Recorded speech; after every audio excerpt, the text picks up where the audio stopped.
Baik, bismillahirrahmanirrahim. Aduh, ini sudah tidak sabar ya menunggu berbuka puasa. Teman-teman yang ganteng-ganteng ya, anak-anak siswa SDIT Bateranu, kemudian ada yang siswi juga. Baik, bismillahirrahmanirrahim. Assalamualaikum warahmatullahi wabarakatuh.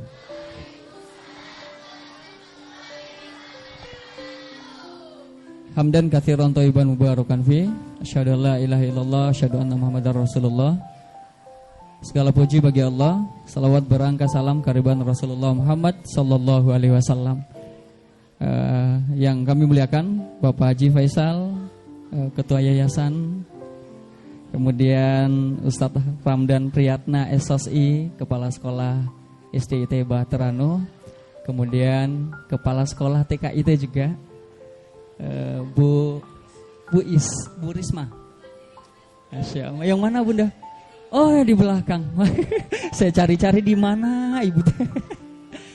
Teman-teman, Bapak Ibu sekalian, kita doakan ini Bapak Kepsek kita, Ibu Kepsek kita dimudahkan urusannya oleh Allah Subhanahu wa taala.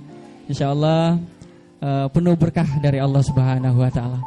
Bapak Ibu yang Allah muliakan, alhamdulillah pada sesi sharing ya, diskusi sharing inspirasi ya pada sore hari ini. Setelah tadi pagi kita ke satu sekolah juga Ustadz, tadi daerah Kota Bandung ya. Kita juga Allah takdirkan pada sore hari ini juga ketemu dengan bapak-bapak, ibu-ibu juga. Kalau tadi cuma anak-anaknya ya Bunda ya, kalau sekarang luar biasanya ada tuanya.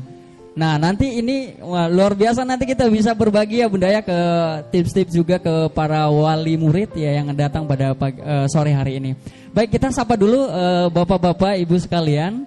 Ada Bunda. Assalamualaikum Bunda, apa kabar Bunda sore hari ini? Alhamdulillah, waalaikumsalam warahmatullahi wabarakatuh. Alhamdulillah sehat ya Bunda. Baik. Masya Allah. Sejak kapan kita datang ke sini ya Bunda?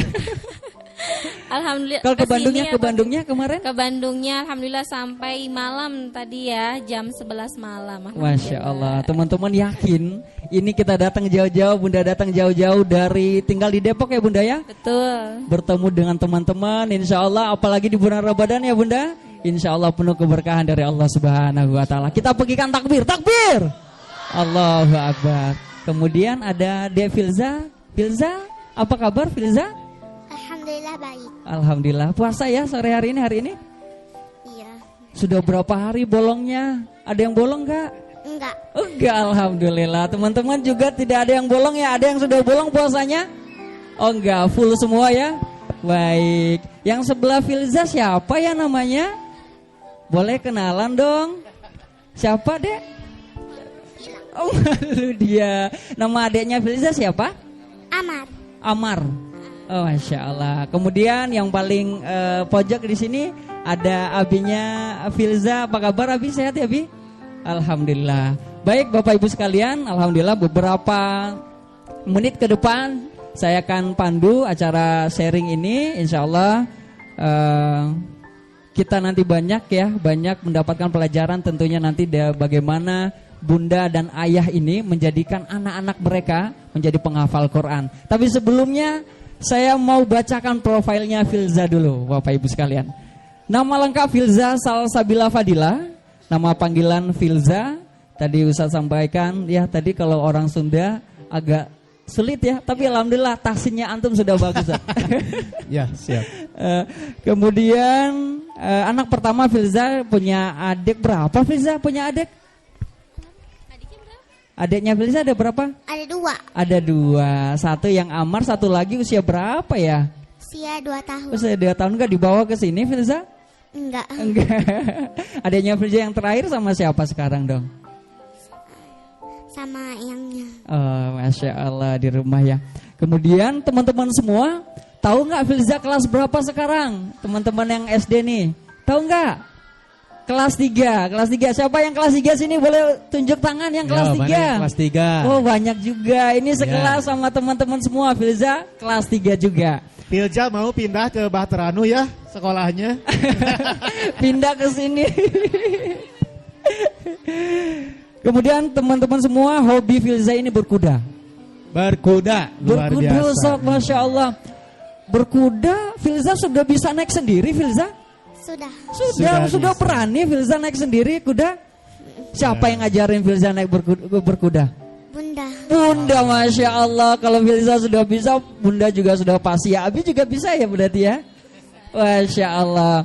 Kemudian Ustadz, alhamdulillah Filza juga sudah 30 juz teman-teman semua. Masya Allah. Tapi yang paling mencengangkan kita tahu, kita coba tanya ya, Filza sudah hafal 30 juz itu di usia berapa? 7 tahun. 7 tahun teman-teman semua. Takbir. Takbir. Allahu Akbar. Kalau tidak di masjid kita boleh tepuk tangan Ustaz, tapi di masjid agak kurang sopan ya Ustaz ya. Kita takbir saja. Alhamdulillah 7 tahun Bapak Ibu sekalian, Filza sudah hafal 30 juz. Kalau di kita 7 tahun tuh ngapain aja Ustaz ya? Sudah hafal berapa juz Ustaz? Saya Al-Fatihah baru hafal 7 tahun saja, iya. Masya Allah. 30 juz usia 7 tahun. Ya, kemudian saat ini kalau yang mungkin on the way 30 juz ya Filza ya. Kalau yang sudah mungkin banget berapa juz Filza? 1 sampai 10. 1 sampai 10. 24 Kemudian sampai 30. 24 sampai 30. Jadi nanti Bapak Ibu sekalian ada sesi ya. Bapak Ibu boleh sambung ayat dengan Filza ya, dengan syarat tadi dari juz 1 ke juz 10 boleh baca 1 ayat, kemudian dari juz 24 sampai juz 30. Nah, nanti ada sesi-sesi terakhir nanti bisa sambung ayat dengan Filza ya. Siapa ya Filza ya? Siap. Teman-teman juga kebagian, nanti Filza kasih soal, teman-teman yang jawab dari juz 10. Teman-teman sudah ada yang juz 10 di sini? Ada yang juz 10? Ada? Oke. Juz 30 insyaallah. Ini jadi penyemangat Ustaz ya, dengan adanya Firza, anak-anak juga Bahteranu, TK-nya baik SDI-nya, SDIT-nya akan bisa seperti Filza. Masya Allah, iya dong Filza bisa, teman-teman juga bisa ya, insya Allah punya peluang yang sama ya Bunda. Baik teman-teman, Bapak Ibu sekalian, kita beralih ke Bunda. Bunda, seneng gak sih sudah punya anak yang tabungan akhirat yang sudah hafal 30 juz Bunda?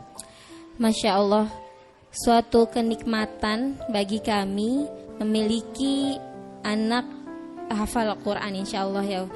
Karena memang cita-cita kita ini salah satunya adalah menjadikan mereka ahlul Quran. Mudah-mudahan dimudahkan dengan seperti ini Filza jadi tambah semangat lagi dan Allah beri keistimewaan nanti, kemuliaan nanti di sana insya Allah. Masya Allah. Bapak Ibu sekalian ya, penghafal Al-Quran itu garansinya surga ya, bukan cuma sendiri, bisa menggandeng kedua orang tuanya. Nanti tinggal sebelah kanan atau sebelah kiri. Tapi bukan itu saja Bapak Ibu sekalian, bisa memberi syafaat sampai 100 orang masuk surga. Sampai 100 orang. Maka kemudian ini syafaat para penghafal Quran ya Bia, insya Allah masuk surga. Memakaikan mahkota kepada keluarga, kepala kedua orang tua, kemudian memakaikan jubah kemuliaan dari Allah Subhanahu wa taala. Mahkota yang tidak ada bandingannya di dunia. Ya, kata Rasulullah SAW, khairukum man ta'allamal Qur'ana wa 'allamah. Orang terbaik di antara kamu, kata Rasul, adalah orang yang mempelajari Al-Quran kemudian mengamalkannya. Alhamdulillah, Filza, ya. Kemudian nanti insya Allah adiknya juga nanti kita tanya ya, Amar sudah berapa juz? Tapi alhamdulillah Filza sudah 30 juz, Bapak Ibu sekalian. Bunda, ada cerita tidak? Ketika Filza ini anak pertama dijadikan, atau mungkin tidak sengaja atau apapun itu, Bunda, semangatnya Bunda menjadikan Filza menjadi penghafal Quran Bunda. Ya, bismillah. Filza ini sebenarnya kehamilan ketiga, tapi anak pertama. Jadi sebelumnya alhamdulillah anak dikaruniakan 2 kali mengalami kehamilan, tapi Allah izinkan untuk tidak terus berkembang gitu, jadinya 2 kali mengalami keguguran. Kemudian di kehamilan ketiga ini alhamdulillah Allah izinkan Filza hadir dengan berita yang bahagia. Kami jaga kandungan kami dengan minta sama Allah tadi ya awalnya, minta perlindungan sama Allah supaya Ananda sehat sampai lahir, sampai nanti tumbuh gitu ya, karena tadi ada riwayat 2 kali keguguran gitu Kak. Kemudian ya tadi mintanya sama Allah, kami sering memohon sepertiga malam, kemudian sunnah-sunnahnya kita perkuat lagi, kita jalankan. Alhamdulillah dengan ikhtiar seperti itu Allah berikan Filza lahir dengan sempurna, alhamdulillah. Setelah itu Filza lahir karena memang anak yang diingin-inginkan. Jadi kita berikan treatment yang terbaik gitu ya. Kemudian dari mulai kandungan sudah mulai kita biasakan untuk diperdengarkan Al-Quran. Karena memang percaya bahwa memang panca indera manusia itu 3. Dan yang paling pertama Allah berikan kepekaan itu adalah pendengaran. Jadi mulai walaupun di dalam kandungan kami biasakan untuk berinteraksi dengan Al-Quran supaya nanti ketika lahir sudah mempunyai kecintaan kepada Al-Quran. Setelah itu Filza lahir. Qadarullah memang Filza ini kalau setiap pergi jalan-jalan, misalnya lewatin kebun gitu ya, dia tuh suka nangis Kak malam-malam. Nah kurang tahu tuh jam 12 jam 1 tuh suka nangis kalau kita lagi jalan-jalan. Nah kita treatment setiap dia mau tidur selalu saya dengarkan Al-Quran dari mulut dari ibunya. Dari bunda sendiri ya, baca betul. Al-Quran. Jadi ketika dia mau tidur selalu bisikan Al-Quran. Pokoknya setiap mau tidur kita bisikan Al-Quran. Rutin juz 30. Juz 30. Alhamdulillah Ananda ketika sudah mulai bisa bicara. Biasanya kalau anak bisa bicara itu usia 1 tahunan ya Kak ya? Iya. 1 tahunan, satu kata gitu, betul ya Kak ya? Betul. Kemudian kita coba nih mau ngetes gitu. Kita baca penggalan kalimat ayat Quran, dia sambungkan. Walaupun cuma amma yatasalun gitu aja tuh Kak. Tuh, awalnya seperti itu. Lun gitu. Anin nabail lim, belakangnya aja tuh ya. Tapi Masya Allah dengan treatment seperti itu ternyata Allah beri benar-benar sesuatu yang istimewa gitu ya, bahwa memang Allah janjikan Al-Quran itu memang mudah untuk dihafal. Anak sekecil itu sudah hafal.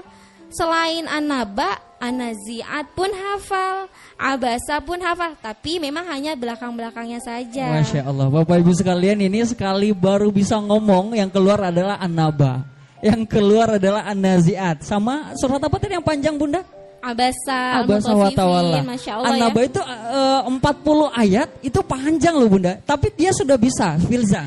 Iya, kita tuh sebenarnya cuma gitu aja. Kalau orang berpikir cuma gitu aja gitu ya, Iya. tapi dengan keistiqomahan kami, dengan treatment setiap hari, alhamdulillah semakin lama kita istiqomah seperti itu, ayat itu pun alhamdulillah hafal. Jadi langsung hafal tuh ya. Dan juga bagian dari trik ketika anak itu yang lidahnya agak cedal mungkin ya Kak ya. Agak cedal itu treatmentnya nggak usah jauh-jauh gitu ya. Dengan cara membiasakan lisan kita untuk membaca Al-Quran, insya Allah akan teratasi. Dan oleh karena itu alhamdulillah Filza mendapatkan predikat terbaik ya bacaannya di usia 5 tahun gitu ya. Masya Allah. Masya Allah. Luar biasa itu, kami juga Masya Allah diberikan bacaan terfasih gitu ya.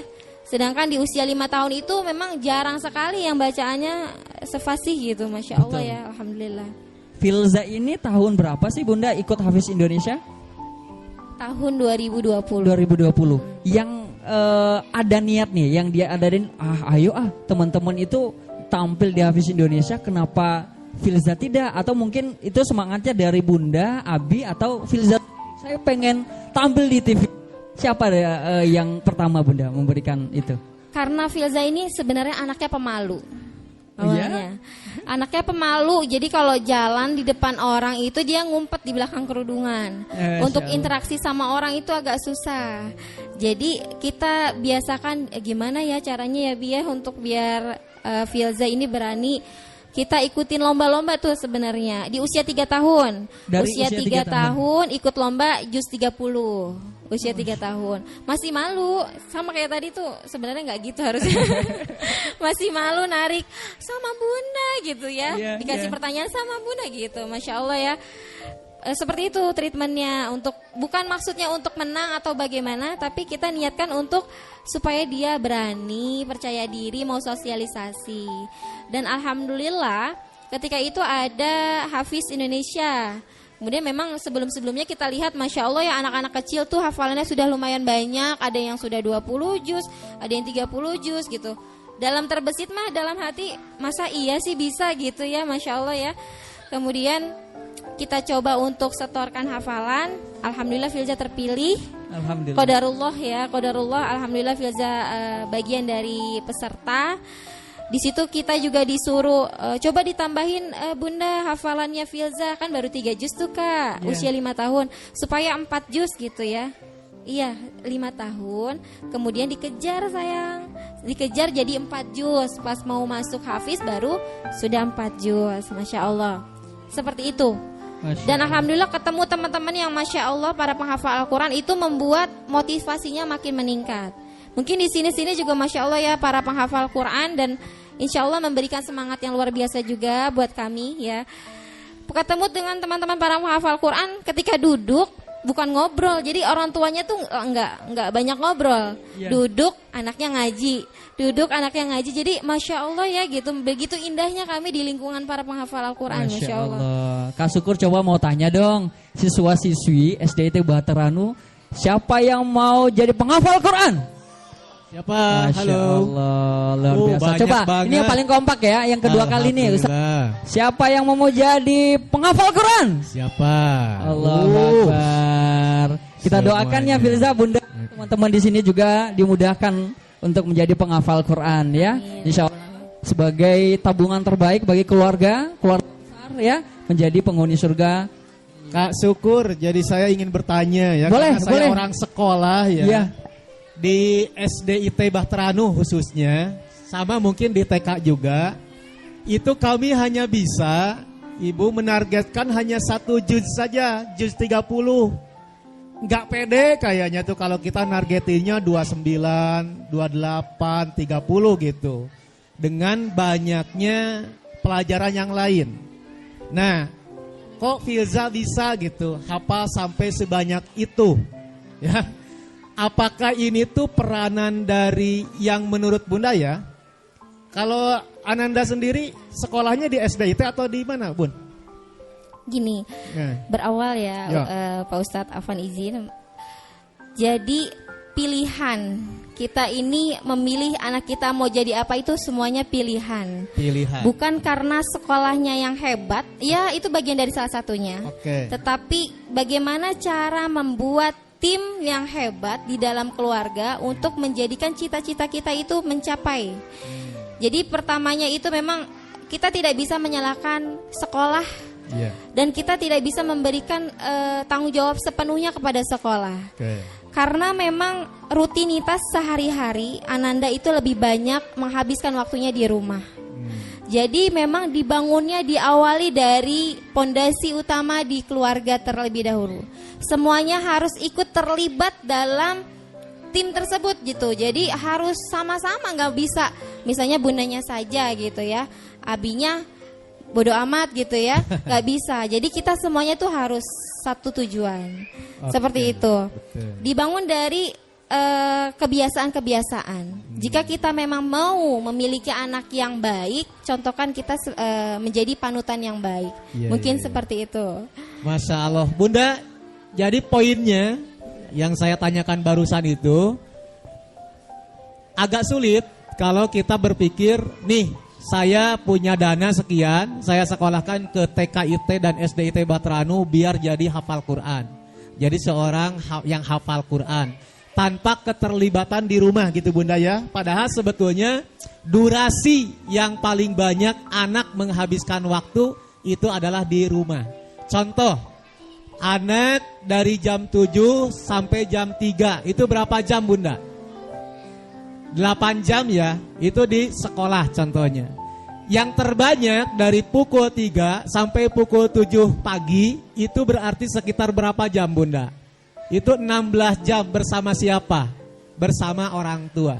Oleh karenanya saya memang mendapati sebuah keadaan anak-anak di TKIT dan SDIT Bahtera-Nu yang berhasil secara akademik maupun non akademik itu karena memang bantuan kerjasama yang sinergis dari rumah.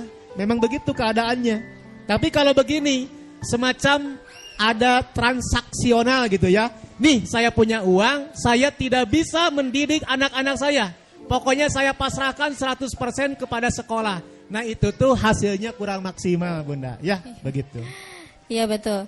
Jadi memang kita sebagai kedua orang tua itu harus memilih waktu khusus bersama Ananda untuk mendampingi Ananda tumbuh kembang Ananda gitu ya. Jadi alhamdulillah anak-anak saya, alhamdulillah Allah izinkan dari mulai baca, tulis, hafal Quran di tangan ibunya. Alhamdulillah. Jadi sekolah hanya mensupport apa yang sebagian dari lingkungan ya. Karena kita sebagai orang tua sudah kita bangun anak kita, kita carikan sekolah yang mendukung dari program kita gitu. Jadi memang dari rumahnya pun sudah dibangun, kita cari sekolah-sekolah yang memang membangun apa yang kita tuju gitu. Ya salah satunya itu. Karena tadi kalau sudah bagus dari rumahnya tapi lingkungannya kurang baik itu juga tidak optimal begitu. Iya betul. Jadi anak-anak itu hidup di 3 lingkungan Pak Syukur ya. 1 lingkungan rumah, yang kedua lingkungan sekolah, yang ketiga lingkungan masyarakat Bunda. Dan ternyata berdasarkan survei itu 70%-nya merupakan pengaruh dari rumah. 20% sekolah dan 10% masyarakat. Nah dengan demikian betul banget apa yang disampaikan oleh bundanya dari Filza bahwa peranan rumah itu luar biasa pentingnya.